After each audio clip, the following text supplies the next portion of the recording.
자, 우리 하나님의 말씀 보겠습니다. 오늘 저녁에 로마서 12장 2절, 이 세대를 분별하라. 한 절의 말씀이죠.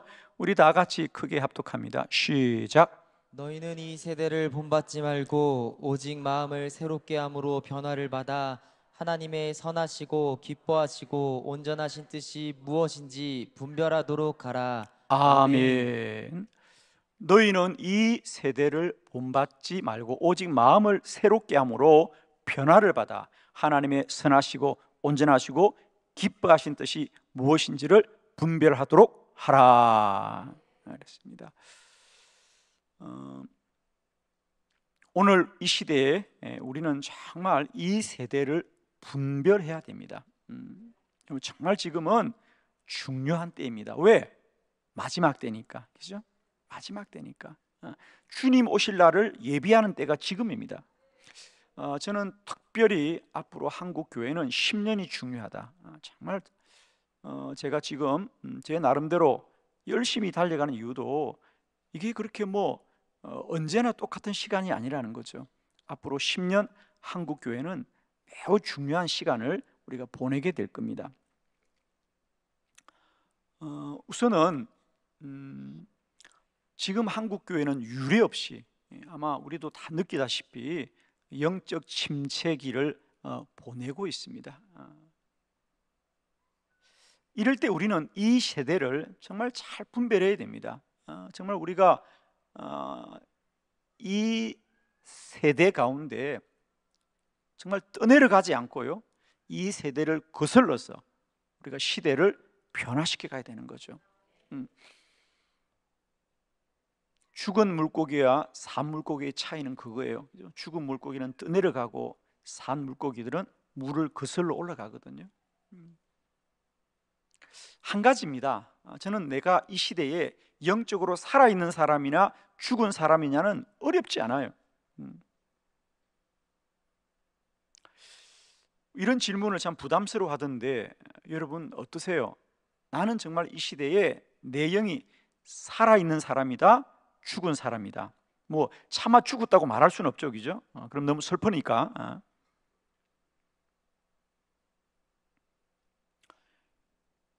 막연하지 않아요, 이건. 그걸 어떻게 알아요? 저는 알 수 있다고 봅니다. 물고기가 살았는지 죽은지 어떻게 아냐? 흐르는 물에 떠내려가면 죽은 거예요. 그런데 흐르는 물을 거슬러 올라가면 살은 거죠. 우리의 영성도 마찬가지예요. 우리가 다 예수 믿는다고 하지만은 죽은 믿음도 많이 있어요, 여러분. 죽은 믿음과 산 믿음의 차이는 뭐냐? 죽은 믿음은 이 세대를 따라 사는 거예요. 사람들이 어떻게 하느냐, 다른 교회가 어떻게 하느냐, 세상 사람이 어떻게 하느냐, 그거 따라하면 그건 죽은 믿음이에요. 그러나 내가 이 세대를 거슬르고 하나님의 기뻐하시고 선하시고 온전한 뜻을 분별한다면 그 사람은 살아있는 신앙이에요.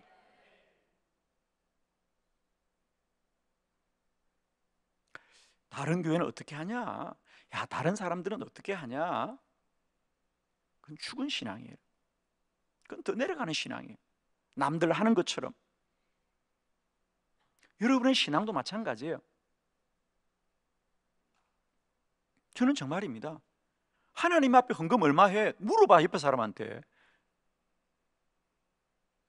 아마 여러분도 그런 걸 느낄 겁니다. 야, 이번에는 얼마나 헌금해야 돼? 자기 믿음으로 하는 거예요, 여러분.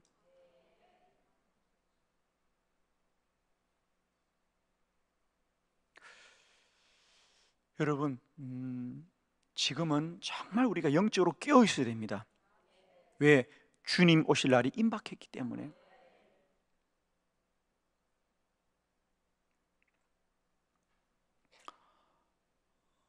저는 특별히 우리가 꼭 인지해야 될 것은 성경에 보면 이미 다 말씀이 나와 있어요. 여러분, 창세기는 태초에입니다. 요한계시록은 종말입니다. 그러니까 우리 성경은 처음부터 마지막이 이미 말씀 속에 다 있어요.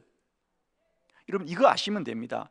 지금 미래학에 대한 공부들을 참 많이 하고 관심이 많은데 실상은 우리 그리스도인은 이미 말씀 속에 처음과 마지막이 완전하다.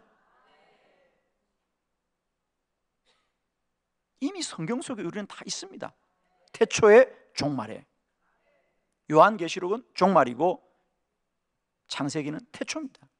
그러니까 이미 우리는 살아보지 않은 시간도 우리 성경 속에 이미 처음과 마지막이 이미 다 있다는 거예요.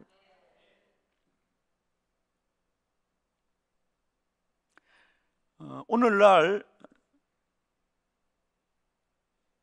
한국 교회가 가지는 가장 영적 침체에 나타나는 현상이 뭐지요? 예, 모이기를 패하는 겁니다.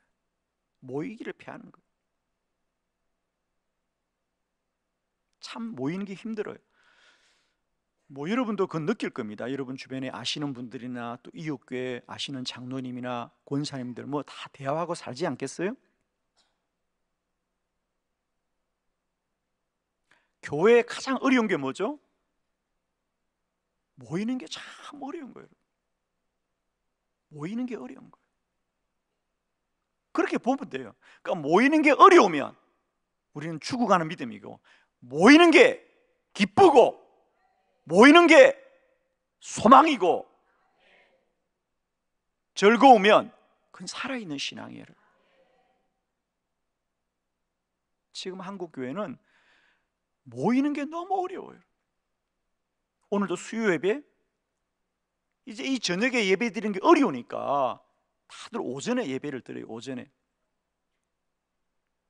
그리고 이미 이 수요 예배를 배한 곳도 많고요.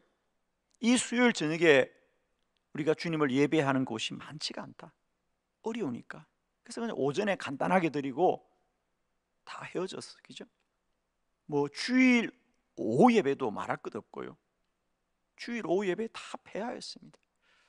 그러니까 주일날 한 번 예배 드리는 거예요. 자, 우리 한번 히브리서 10장 25절 말씀을 한번 봐요, 여러분. 그러니까 우리가 이렇게 사는 것이 아니라 이미 말씀은 다 예언하였더라고요. 자, 히브리서 10장 25절 다 같이 시작. 모이기를 패하는 어떤 사람들의 습관과 같이 하지 말고 오직 권하여 그날이 가까움을 볼수록 더욱 그리하자. 아멘. 그러니까 모이기를 패하는 사람들의 모습이 나타나면 그날이 가까운 거예요. 그러니까 그날이 가까울수록 우리는 더욱더 모이기에 패하지 말고 더욱 모이기에 힘쓰자는 거예요.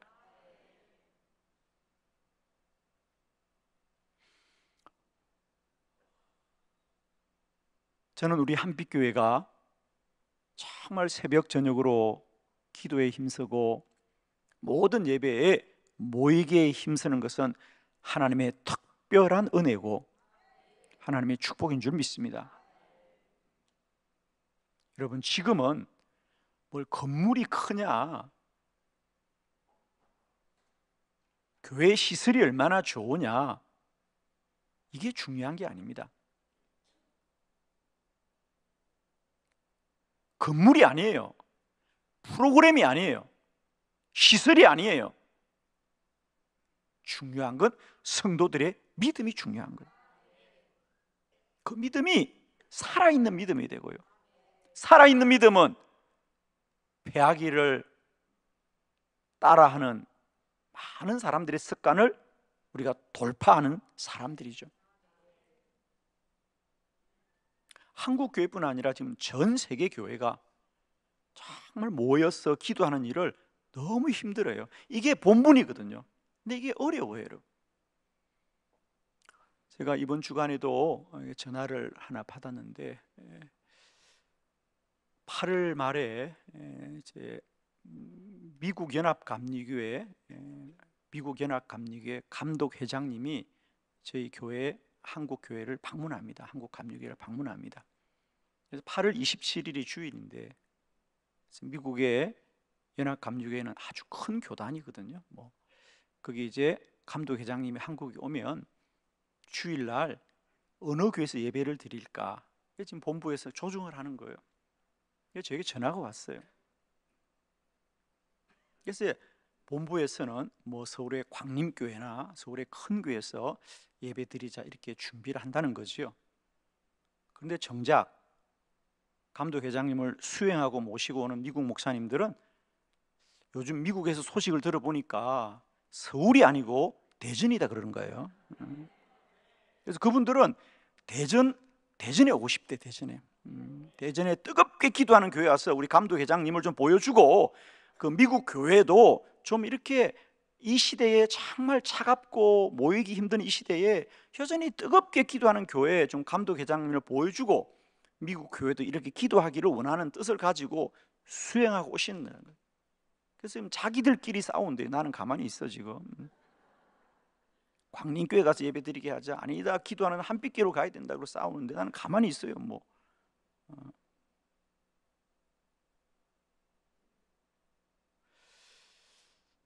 미국 교회도, 그러니까 그분들이 왜 우리 교회 오고 싶어 하냐, 다른 거 없어요. 그 감독회장님을 수행하는 분들은 미국 교회도 너무 지금 어려운 거예요. 기도도 안 되고 모이기도 안 하니까 좀 살아있는 교회, 좀 이렇게 성령 충만한 교회를 좀 우리 감독회장님이 보시고 좀 도전을 받아서 미국 교회도 깨어나기를 바라는 그런 마음이 있는 거예요. 여러분 우리는 말하고 있습니다. 우리가 매일매일 성실하게 새벽을 깨우면 하나님은 세계 교회를 깨우시는 거예요. 여러분 정말입니다.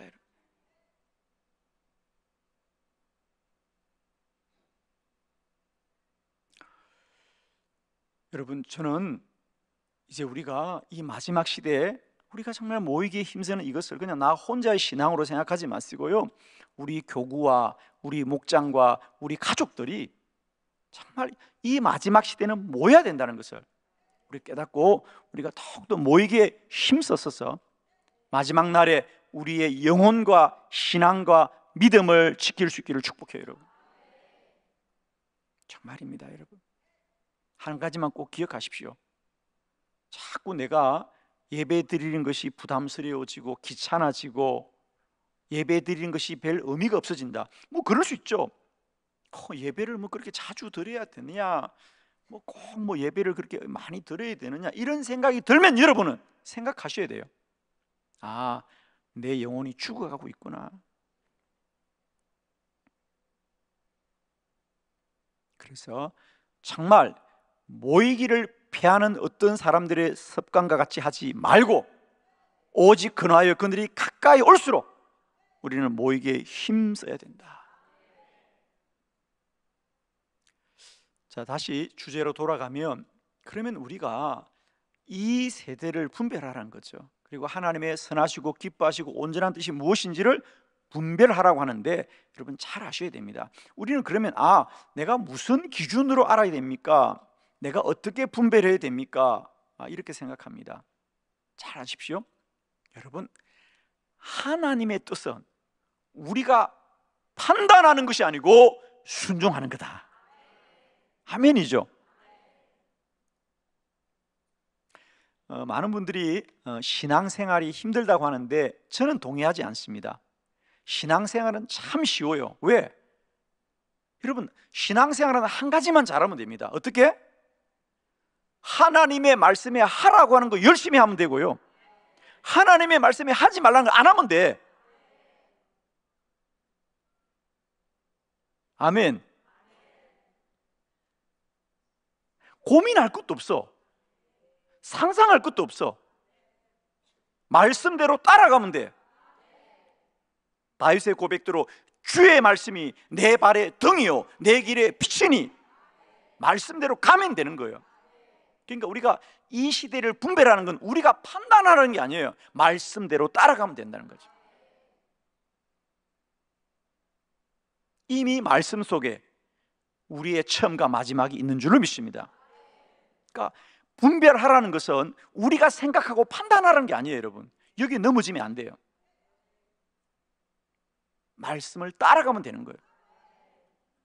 그 말씀이 내 생각과 내 지식과 또 세상 소리로 우리를 미혹하게 할 때가 있어요. 그럴 때 꼭 기억해야 됩니다. 우리는 판단할 권한이 없다는 거예요. 오직 믿음으로 순종해야 된다는 거죠. 그게 우리가 사는 길이에요. 마지막 시대를 사는 길. 우리는 여러 가지 핑계를 대서 모이기를 피합니다. 보십시오, 여러분. 여러 가지 핑계. 제가 주일 오후 예배 왜 못 드리냐 그러니까 이런 말씀들을 하더라고요. 뭐 요즘 가장 큰 변명이 뭐냐, 코로나 마치고 교회가 식사를 못하니까 오후 예배를 못 드린다. 아니 그럼 밥 먹으려고 예배 드려 우리가 지금? 이게 핑계잖아, 핑계. 그럼 내가 저녁 예배 드리라 그랬어. 그러면 또 저녁 예배를 왜 못 드리지? 집이 멀어서 한 번 가면 두 번 못 온대. 이게 말이 돼요? 근데 그분들은 말이 돼. 그게 말이 돼요, 안 돼요? 주일날 두 번 교회 오면 돼, 안 돼? 한 번 와서 한 번 딱 끝내야지. 갔다가 또 오는 게 돼요, 안 돼요? 안 된다고 좀 말 좀 할래? 그게 안 된다는 거야. 주일 오전 예배 드리고 바로 오후 예배 드려야지 저녁 예배 두 번 오는 게 번거롭다는 거야. 이게 얼마나 마귀가 우리 마음을요 미혹하게 하는지. 그게 무슨 변명이라고 합니까? 정말. 근데 그런 얘기를 버젓해요, 여러분. 아마 여러분도 다 들었을 겁니다. 제가 물어봅니다. 아니 왜 주일에 오후나 저녁에 못 드리냐니까. 오후 예배 못 드리는 이유, 식사 못해서 못 드린다. 두 번째, 그럼 저녁 예배 드리라. 오전 예배 마치고 집에 갔다가 다시 저녁에 오는 거 힘들다는 거야. 제주도 비행기 타고 여행은 어떻게 가는지 모르겠어, 그분들도. 이게 얼마나 우리도 모르게 우리의 사고가 불신앙적으로 굳어진지 몰라요. 이게 마귀의 미혹함이거든요. 사람들이 그걸 당당하게 얘기해요. 요즘은 자동차도 막히고 뭐 다들 요즘은 교회에서 멀리 떨어져 살기 때문에 다시 저녁 예배 오는 게 번거롭다는 거예요. 여러분 성경을 몇 장만 넘겨보라고.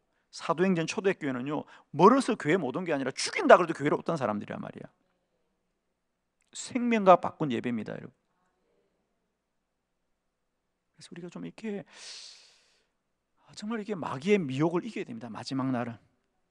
자, 오늘 저는 여러분에게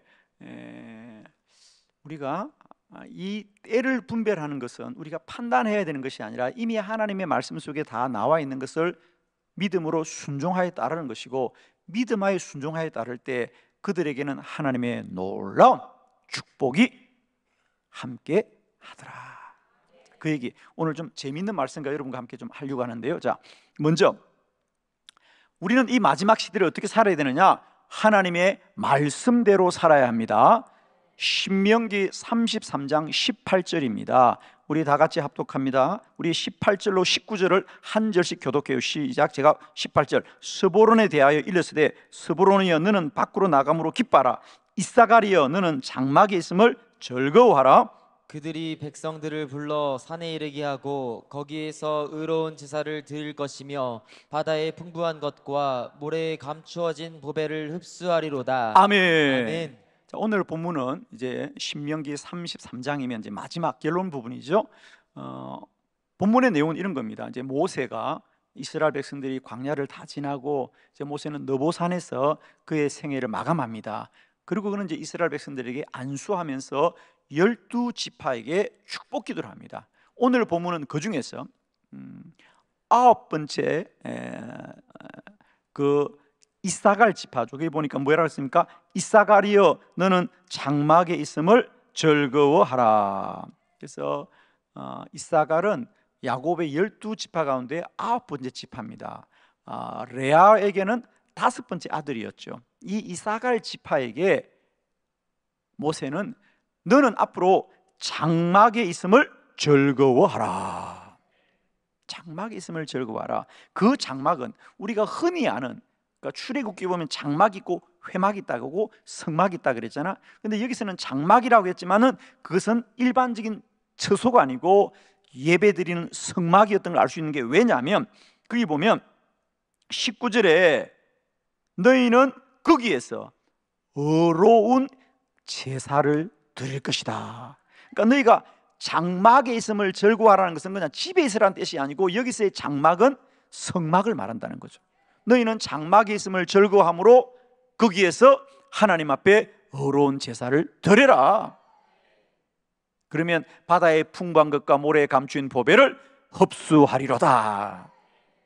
그래서 과연 이제 이사갈 지파는 그들이 가나안에 정착했을 때에 정말 누구보다도 어떤 지파보다도 하나님을 잘 예배하는 그런 지파였습니다. 그죠? 자, 그래서 이 지파가 그러면 과연 성경에서 어떻게 다시 나타나고 있느냐? 자, 볼까요, 여러분? 놀라지 마십시오. 자, 그렇게 되자 정말 너희들은 바다의 풍부한 것과 모래에 감추인 보배를 흡수하리라고 말씀하셨던 그대로 과연 그들은 가나안에 정착했을 때 하나님이 비옥하고 아름다운 땅을 차지하게 하였더라는 거죠. 여호수아 19장 22절로 23절을 교독합니다. 22절, 그 경계는 다볼과 사수마와 베세메스와 그리고 그 끝은 요단이니 모두 16성읍과 그 마을들이더라. 이사갈 자손 지파가 그 가족대로 받은 기업은 이 성읍들과 그 마을들이었더라. 아멘. 그래서 과연 가나안에 정착했을 때 가나안 땅에 그 이사갈 지파는 16성읍을 차지합니다. 차지하고 그들이 차지한 땅은 우리가 지도로 보면 요단강을 경계로 해서 우리가 길보아 산 아래쪽에 있는 평지를 그들이 차지하게 됩니다. 그래서 거기 보면 그 경계는 다볼과 사수마와 베세메스.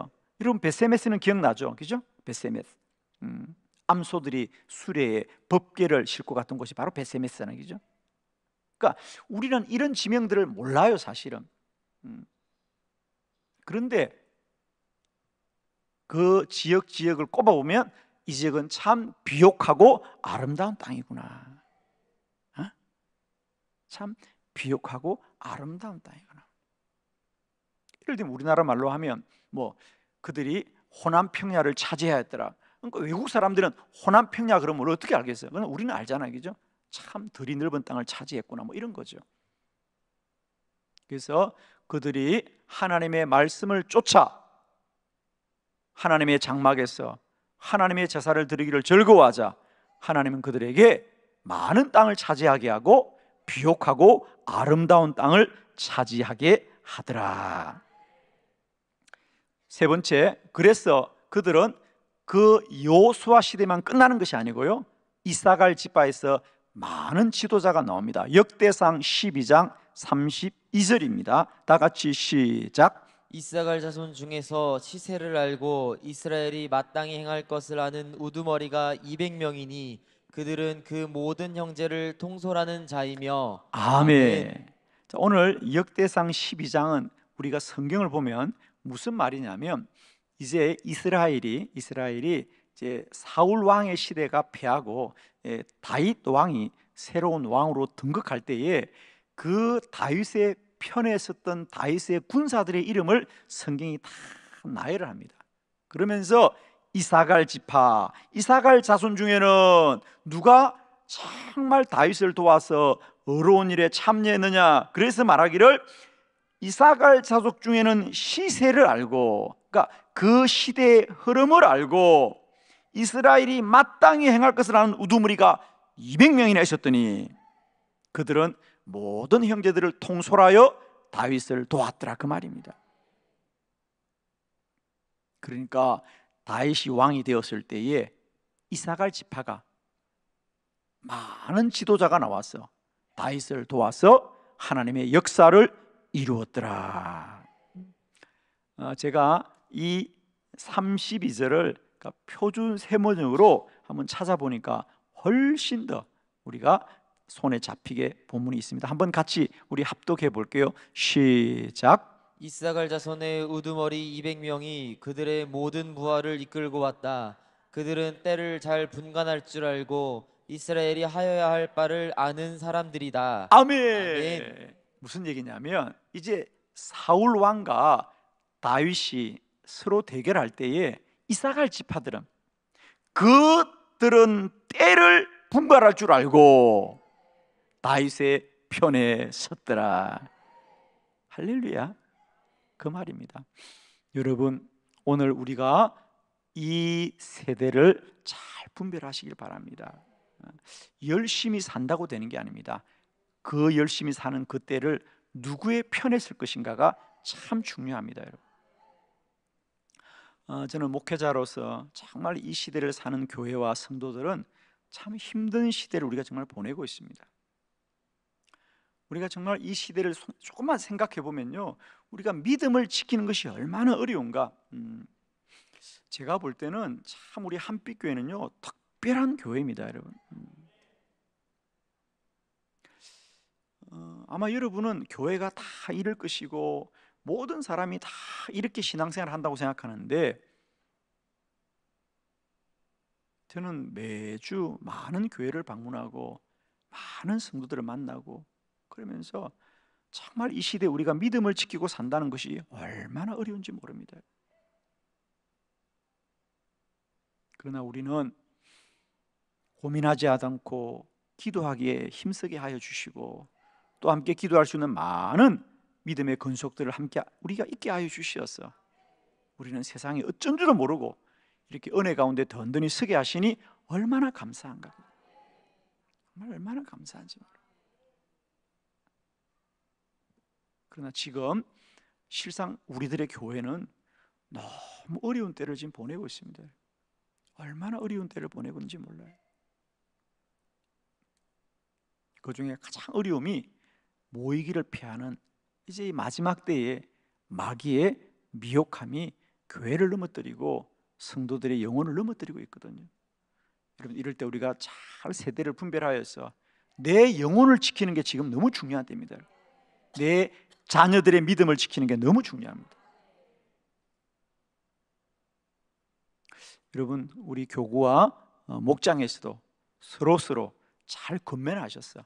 우리가 모이기에 힘쓰고 주를 예배하며 기도에 힘쓰셔서 이 마지막 날에 우리가 이 세대를 잘 돌파하고 주님 오실 그날을 우리가 소망 중에 맞이할 수 있기를 소망합니다.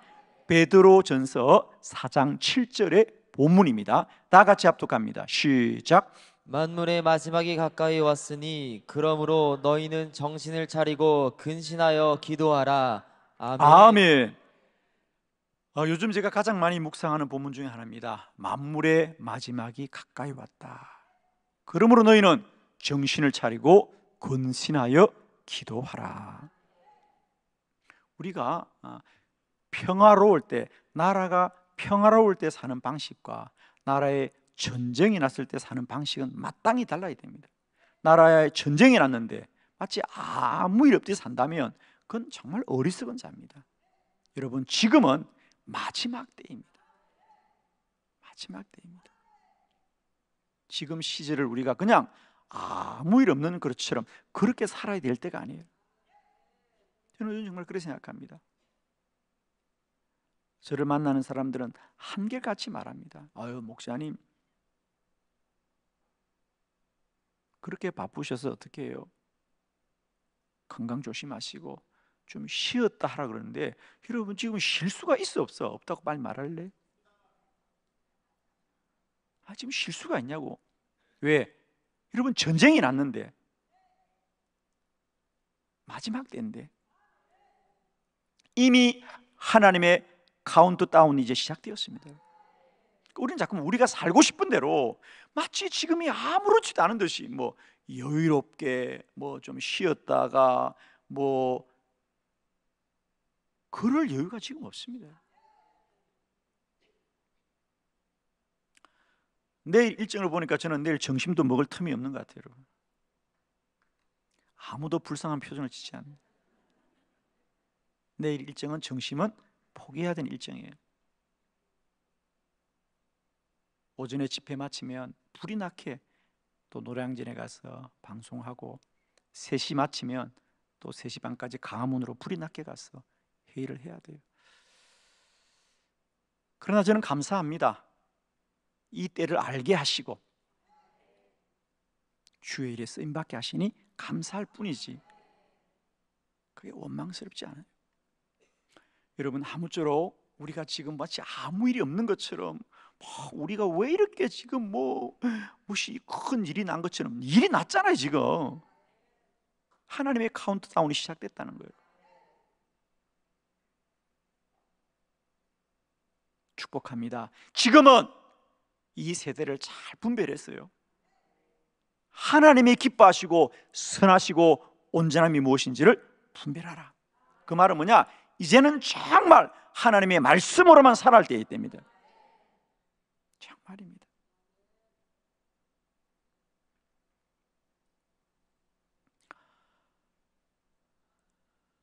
제가 존경하는 우리 박예천 목사님 한번 우연히 제가 그런 영상을 보았어요. 목사님이 현직에 계실 때 그렇게 신학교 가서 강의도 하고 그렇게 열심히 목회를 하셨어요. 그 중에도 목사님 하루에 11시간 30분입니다. 정확하게 매일매일 말씀을 보셨어요. 매일매일. 여러분 하루가 24시간인데 그 중에 목회하시는 목사님이, 신학교 가서 학생들 가르치는 교수님이 하루에 11시간 30분을 매일 성경을 보셨다니까요. 나는 놀라지 않는 여러분을 보면 내가 정말 놀라고,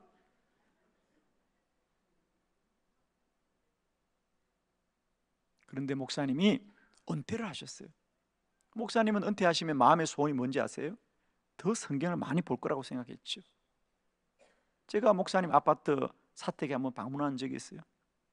목사님 세상에는 아무것도 없어요. 성경 한 권과 그곳에 하얀 메모지 한 장이 있어요. 그 메모지는 아침에 몇 시부터 내가 성경을 읽었는지를 다 기록해요. 아침 6시부터 성경 보았으면 7시 반까지 성경, 7시 반부터 8시까지 식사, 8시부터 다시, 그러니까 그러면 식사 시간 30분 빼는 거예요. 그럼 8시부터 다시 말씀 보기 시작함, 8시부터 10시까지 성경 보다가 손님이 와서 손님하고 30분 또 하면 또 30분 빼는 거예요. 그게 매일매일 기록으로 되어 있어요. 그거 한 장이 있어요. 그 목사님 하루를 마치면 그 시간을 셈을 다하는 거예요. 식사의 시간 빼고, 손님 와서 차 마신 시간 빼고, 산책했던 시간 빼고, 그리고 온전히 성경을 본 시간을 매일매일 채우시는데, 은퇴하고 보니까 오히려, 물론 몇 년이 지났죠, 계산을 해보니까 하루에 성경을 읽은 시간이 7시간 30분이더래. 그래서 우셨어요. 왜 우셨느냐? 내가 은퇴하면 성경을 더 많이 볼 거라고 생각했는데 오히려 성경을 덜 보더란 거예요. 왜 덜 봐요? 목사님 분석해 보니까, 첫 번째, 나이가 드니까 잠이 많아지고 몸이 약해서 그전처럼 성경을 많이 볼 수 없고, 두 번째, 눈이 어두워지니까 빨리 피곤해지더라는 거예요. 이건 되돌릴 수가 없는 거예요. 그래서 목사님이 우시더라고요. 내가 젊은 날에 더 말씀을 많이 보아야 되는데 이제 나이가 드니까 내가 주의 말씀을 볼 수 없다. 여러분, 그 목사님 지금 설교를 잘하려고 성경을 공부하겠어요? 어디 가르치려고 갔어요? 이제 혼자 사시는데도 목사님에게서 주의 말씀은 생명과 같은 거니까. 이런 분들의 이야기를 누가 알고 살겠어요, 여러분? 그냥 할 거 다 하고 세상 일 다 하면서 그냥 사치스럽게 교회 다니는 것처럼 액세서리의 신앙이 아니고요, 주의 말씀에 생명 거는 사람들의 이야기가 우리는 느끼지 않잖아요. 제가 이 얘기하면 목사들이 물어줘 보고, 목사님 그게 진짜냐고. 난 그런 목사는 다시 만나고 싶지도 않아. 그냥 얼마나 우리가 영적으로 굳어지고 강팍하고 침체되었으면 정말 하나님 앞에 온전하게 사는 것을 너무 의심을 하는 거예요. 여러분, 정말이에요. 지금은 우리가 정신 차리고 근신해서 주님 오실 날을 준비해야 됩니다. 제가 목사님이 우시는 그 모습을 보는데 저는 목사님의 마음을 알죠. 제가 요즘은 전화를 드리면 진짜 말씀도 제대로 못 하시고, 여러분 축복합니다. 우리가 영원히 사는 거 아니에요, 여러분. 언제까지는 우리가 이렇게 젊게 사는 것도 아니고요. 여러분 한번 생각해 보실래요? 내가 주님 앞에 갈 때까지 예배를 앞으로 몇 번이나 드릴 수 있을까? 응? 내가 주님 앞에 갈 때까지 앞으로 예배를 몇 번이나 드릴 수 있을까? 그러면 여러분 하루하루 순간순간이 그렇게 귀할 수밖에 없잖아요. 축복합니다. 이 세대가 참으로 어려운 시대입니다, 여러분. 특별히 우리가 믿음을 지키기에 너무 어려운 시대인데 저는 우리 한빛교회가 그래도 이렇게 믿음으로 든든히 서서 감사하고요. 결론입니다. 물에 떠내려가는 죽은 고기 되지 마시고요, 물을 거슬러 올라가는 생명 있는 물고기처럼 이 세대 가운데서 정말 사단의 미혹함과 영적 침체 이 세대 가운데서 날마다 주를 기쁨으로 예배하고 깨어 기도하는 복된 제단과 구별된 성도들이 되시기를 그리스도 예수 이름으로 축원합니다. 기도드리겠습니다.